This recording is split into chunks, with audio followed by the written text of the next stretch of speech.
ETF index mutual funds నేర్చుకుని stock మార్కెట్లో రాణించాలనుకుంటున్నారా? వెంటనే ఈ నెంబర్కి కాల్ చేయండి.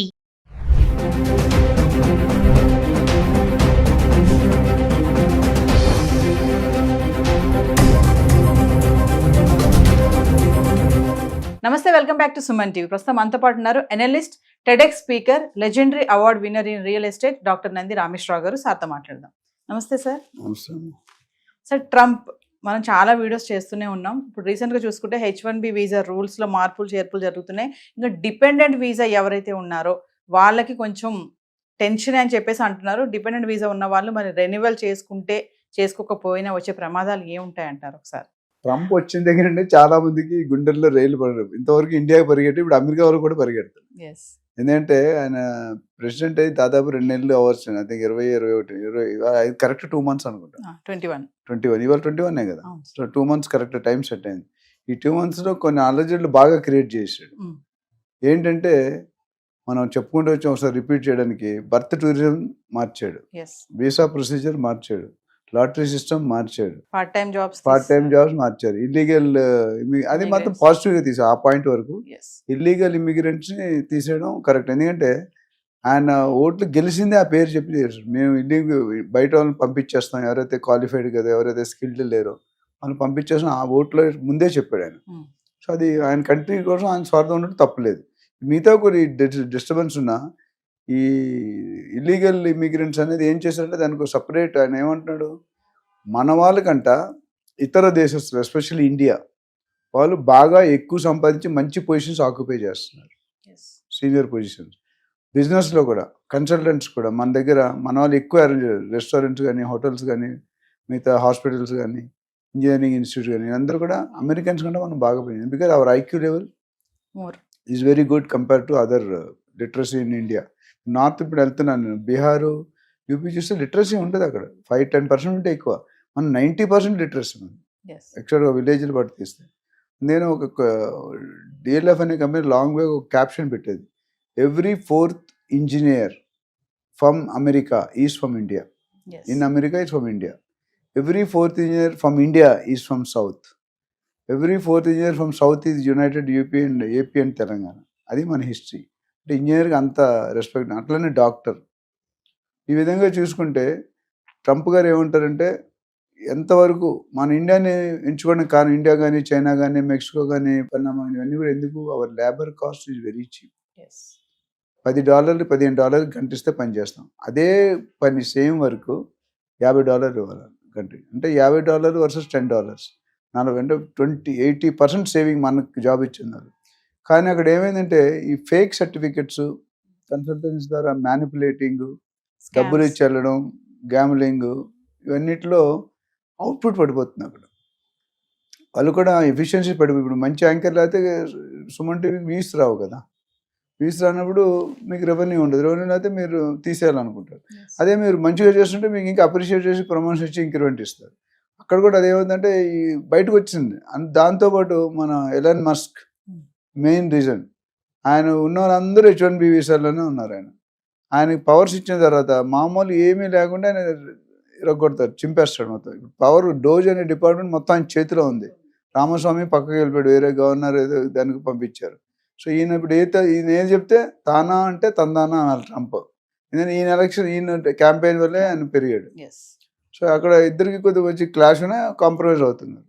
ఇప్పుడు ఎలాన్ మస్క్ ఏం చేస్తున్నాడు, ఆయన బిజినెస్ ఎస్టాబ్లిష్ అవ్వాలి, ఆయన ప్రకారం ఆయన లాస్ కొన్ని ఉన్నాయి, ట్రంప్ లాస్ కొన్ని ఉన్నాయి, వీళ్ళిద్దరు కలిసి కామన్ లాస్ కొన్ని ఉన్నాయి.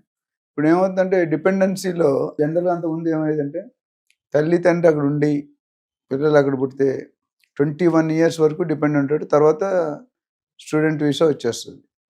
స్టూడెంట్ వీసా వస్తే ఇంటర్నేషనల్ కెరియర్ స్టార్ట్ అవుతుంది.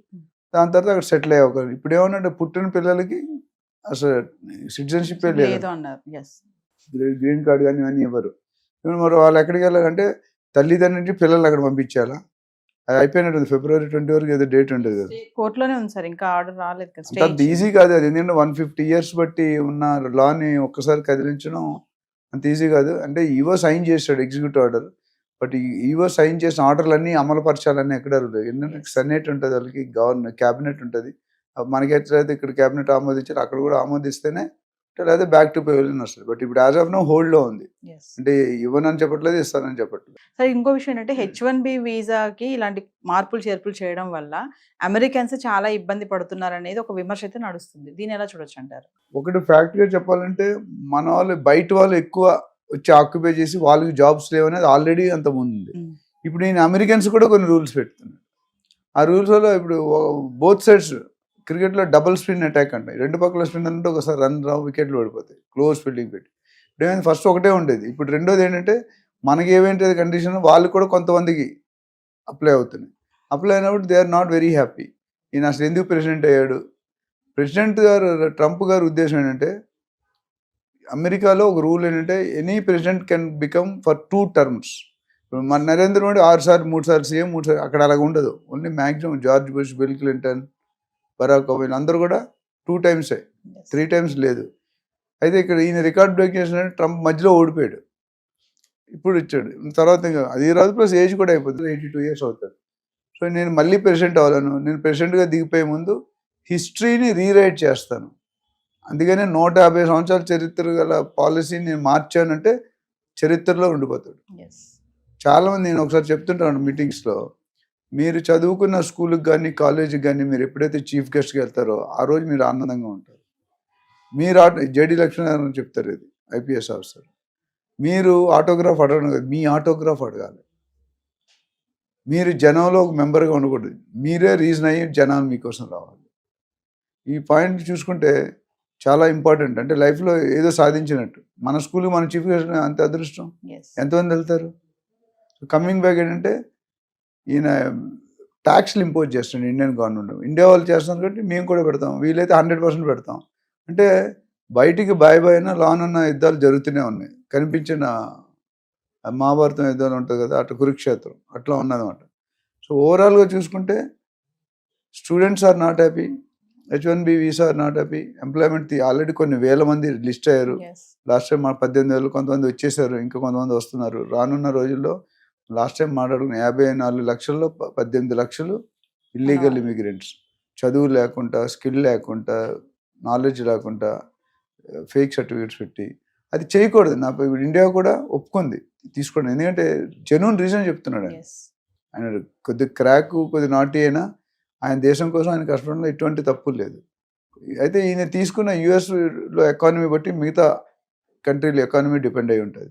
ఇప్పుడు చాలామంది ఏమన్నారు, ఇంకా ఇలా జాబులు తీసుకుంటూ పోతే నెక్స్ట్ పరిస్థితి ఏంటి?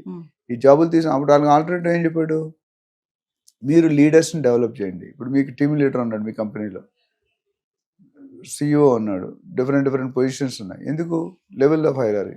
అట్లా అక్కడ కూడా లెవెల్ ఆఫ్ హైరారీ కొంతమంది లీడర్స్ని అపాయింట్ చేసి డైరెక్టర్గా వాళ్ళని ఇండియన్స్ బయట ఆ పొజిషన్ భర్తీ చేయడానికి మీరు టీం డెవలప్ చేసి ట్రైన్ చేయండి అంటున్నాడు. అంటే ఈజ్ వెరీ క్లియర్ దట్ ఇప్పుడు ఈ doesn't want others to come. కొత్త వాళ్ళు వెళ్ళడం అనేది కళ. 2010-11 తర్వాత అప్లై చేసిన వాళ్ళు ఎవరికి లక్షల్లో వెయిటింగ్ ఉంది, ఎవరికి వచ్చే దాఖలాలు లేవు. అంతమంది 2010 ముందు వెళ్ళిన వాళ్ళు బతికిపోయారు, వాళ్ళకి ఛాన్స్ లేదు. Waiting list too much. మా సెకండ్ అవార్డు క్లబ్ అని ఉంది మారేడుపల్లిలో, 30 years వెయిటింగ్ లిస్ట్. ఇవాళ అప్లై చేస్తే మీరు 35 అనుకుంటే 40 అనుకుంటే 70 సంవత్సరాలు అప్పుడు మీరు ఏవే ఎంజాయ్ చేస్తారు. బట్ ప్రీమియం క్లబ్, ఇండియాలోనే one of the top most club. అక్కడ వచ్చే వాళ్ళు కలెక్టర్లు, ఐపీఎస్, బిజినెస్లోనే ఎండీస్ వాళ్ళు వస్తారు. సో ఓవరాల్గా చూసుకుంటే ఇది ఇంపాక్ట్ అనేది కొద్దిగా పడుతుంది. ఎందుకంటే ఇప్పుడు ఆల్రెడీ యుఎస్ ఎంప్లాయ్మెంట్ తిరిగి వచ్చిన వాళ్ళు, కొంతమంది స్టూడెంట్ వీసాలో మనం లాస్ట్ టైం అడుగుతాం ఓపీటీ, అందులో రూల్స్ మార్చాడు, లాటరీ సిస్టమ్ రూల్ మార్చాడు, వీసా రూల్ మార్చాడు, ప్రొసీజర్ మార్చారు, ప్రీమియము, నార్మల్, ఆర్డినరీ. సో ఇవన్నీ చూసుకుంటే ఇంపాక్ట్ అనేది ఇండియా మీద డెఫినెట్గా కొద్దిగా పడుతుంది. ఇప్పుడు ఏమంటారంటే మీరు కానీ ట్యాక్స్లు తగ్గించకపోతే మేము డబుల్ ట్యాక్సేషన్ చేస్తామని చేస్తున్నాం. అట్లానే ఇప్పుడు పెట్రోల్ కానీ, డీజిల్ కానీ, ఆయిల్ ఇవన్నీ కూడా మిగతా దేశంలో ఏవైతే వాళ్ళు ఇంపోర్ట్ చేసుకుంటున్నారో అది కూడా ఇక్కడ డెవలప్ చేయమన్నాడు. అమెరికాలోనే డెవలప్ చేయడం వాళ్ళు తీసుకోం. డెసిషన్స్ అన్నీ ఎట్లా ఉన్నాయంటే కొద్దిగా హార్ష్గానే ఉన్నాయి. సో ఎంతవరకు దారితీస్తుందో మనకు తెలియదు. ఏదేమైనా సార్, ట్రంప్ వచ్చిన 2 నెలల్లోనే చాలా ఆయన పరిపాలన ఏం సరిగా లేదు అని చెప్పేసి అమెరికన్స్ నుంచి కూడా ఒక విమర్శ అయితే నడుస్తుంది. దాన్ని ఎలా చూడొచ్చు అంటారు? ఇప్పుడు అది నేను 100% అగ్రీ అవును. ఒక గవర్నమెంట్ వచ్చినప్పుడు అపోజిషన్ ఎన్నైనా చెప్తారు. ఇప్పుడు మీ ఛానల్సే కొన్ని ఉన్నాయి, పేర్లు చెప్పాం. కొన్ని ఛానల్స్ బీజేపీకి సపోర్ట్ చేస్తాయి, కొన్ని ఛానల్స్ కాంగ్రెస్ సపోర్ట్ చేస్తాయి, కొన్ని ఛానల్ వైసీపీ, ఏదో ఉన్నాయి. సో ఫర్ ప్రో అండ్ రెండు పక్కల వయసు వరుస ఉంది. కొంత అయితే మార్కెట్లో వచ్చే నడుస్తుంది వాస్తవమే. బట్ కొన్ని మంచి పనులు ఎవరు చెప్పట్లేదు కదా, ఓన్లీ చెడ్డ పనులు చెప్తారు. అమెరికా అంటే ఇంతవరకు ఇతర దేశాల మీద యాక్షన్ తీసుకున్నాడు, ఇప్పుడు ఏంది అమెరికన్స్ మీద కూడా యాక్షన్ బౌన్స్ బ్యాక్ అవుతున్నారు. సో దానివల్ల it's not a good sign. But maybe నీకు తెలిసి ఒక 6-7 నెలల్లో పరిస్థితి అయితే అటైనా వెళ్తుంది, లేదా ఇటైనా వెళ్తుంది. ఇటు వెళ్తే బాగుపడతారు, అటు వెళ్తే కొద్దిగా లేకపోతే. You have to wait and watch. Thank you sir. Thank you.